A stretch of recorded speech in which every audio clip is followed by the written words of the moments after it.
नमस्कार, विदर्भ समाचार में मैं नेहा आप सभी का स्वागत करती हूं। बढ़ते हैं आज की कुछ खास खबरों की ओर।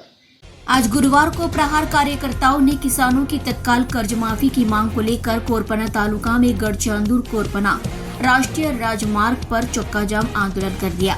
आंदोलन के कारण राजमार्ग लगभग 2 घंटे तक बंद रहा। इस दौरान निजी वाहनों के साथ साथ मालवाहक वाहन भी फंसे रहे। पुलिस ने मौके पर पहुंचकर प्रदर्शनकारियों से बातचीत कर मध्यस्थता की। बाद में आंदोलन वापस ले लिया गया और सड़क यातायात के लिए खोल दी गई। इसके बाद धीरे धीरे यातायात सामान्य हो गया। किसान आत्महत्या कर रहे थे, अब यह सरकार ठेकेदारों के लिए भी आत्महत्या का समय लेकर आई है। कांग्रेस नेता विजय वडेट्टीवार ने आलोचना की कि महाराष्ट्र में किसानों को उनकी फसलों का दाम नहीं मिल रहा है, उन्हें फसल बीमा नहीं मिल रहा है, किसानों को सरकारी मदद नहीं मिल रही है, किसान आत्महत्या कर रहे हैं। अब यह समय ठेकेदारों पर भी आ गया है।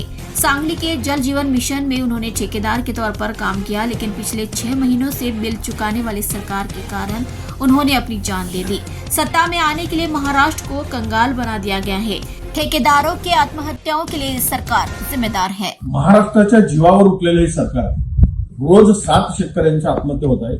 त्या संदर्भात ज्या सरकारने शरम आणि लाज विकून खाल्लेली आहे, त्यांना ना कर्जमाफी मिळते, ना पीक विमा मिळतोय, ना संकटात सापडलेल्या शेतकऱ्याला मदत मिळते। आता शेतकरी आत्महत्या कमी झाल्या की काय म्हणून काल जलजीवन मिशनच्या हर्षल पाटील नावाच्या कंत्राटदाराने 1.5 कोटी रुपयाचं बिल मिळत नाही, कर्जबाजारी झालेला आहे, 1.5 वर्षापासून बिल मिळत नाही म्हणून स्वतःचं जीवन संपवून टाकलं आणि जगाचा निरोप घेतला। आता शेतकऱ्यानंतर कंत्राटदार आत्महत्या करणार आणि आत्महत्येचा हा नवीन एक सुरू झाल्याचं आपल्याला या महाराष्ट्रातून बघायला दिसतात। पीडब्ल्यूडीचे जवळपास 80,000 कोटी रुपये देणे, जलजीवन मिशनचे पैसे मिळत नाही, डीपीडीसीच्या पैशाचा पत्ता नाही, संपूर्ण रस्त्यांची चाळण झाली आहे, रस्त्यावर कंत्राटदार काम करायला तयार नाही।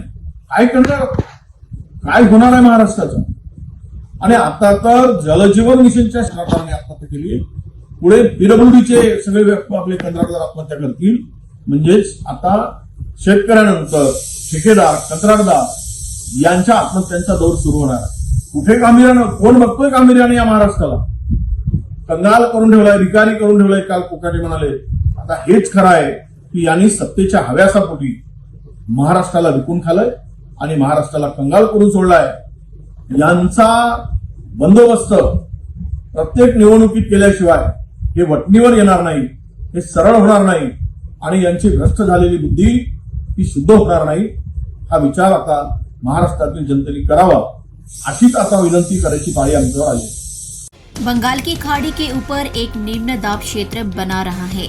इस निम्न दाब क्षेत्र के कारण 25-26 जुलाई के बीच विदर्भ में मध्यम से भारी बारिश होने की संभावना है। साथ ही क्षेत्रीय मौसम विज्ञान केंद्र नागपुर द्वारा दी गई सलाह के अनुसार शुक्रवार 25 जुलाई 2025 को चंद्रपुर जिले के लिए रेड अलर्ट जारी किया गया है।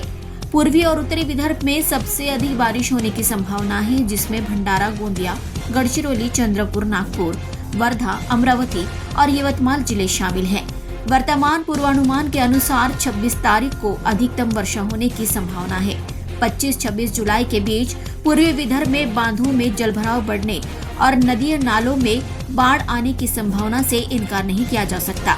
इससे गहरे इलाकों में बाढ़ आ सकती है। जिला प्रशासन और आपदा प्रबंधन विभाग नागरिकों से सतर्क रहने की अपील कर रहा है।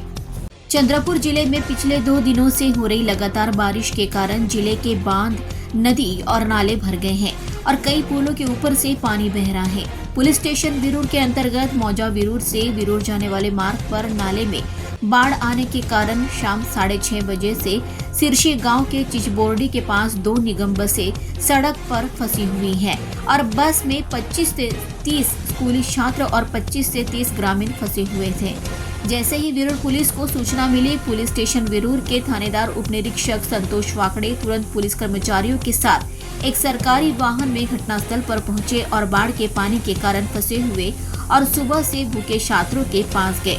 उन्होंने उनके लिए नाश्ता, बिस्किट और पानी की व्यवस्था की और लगभग 2.5 घंटे तक उनके साथ रहे, जैसे ही बाढ़ के पानी का प्रवाह कम हुआ, सरकारी वाहन दोनों बसों के सामने आ गया। चूंकि स्कूली बच्चों के माता पिता और अभिभावक इस बात को लेकर चिंतित थे कि उन्हें वहां से कहीं और ले जाया जाएगा, इसलिए वे छात्रों के गांवों जैसे डोंगरगांव, सुबाई, कबीरपेट, चिंचोली आदि में गए और प्रत्येक छात्र को रात 12 बजे तक सुरक्षित रूप से उनके घर पहुंचाया।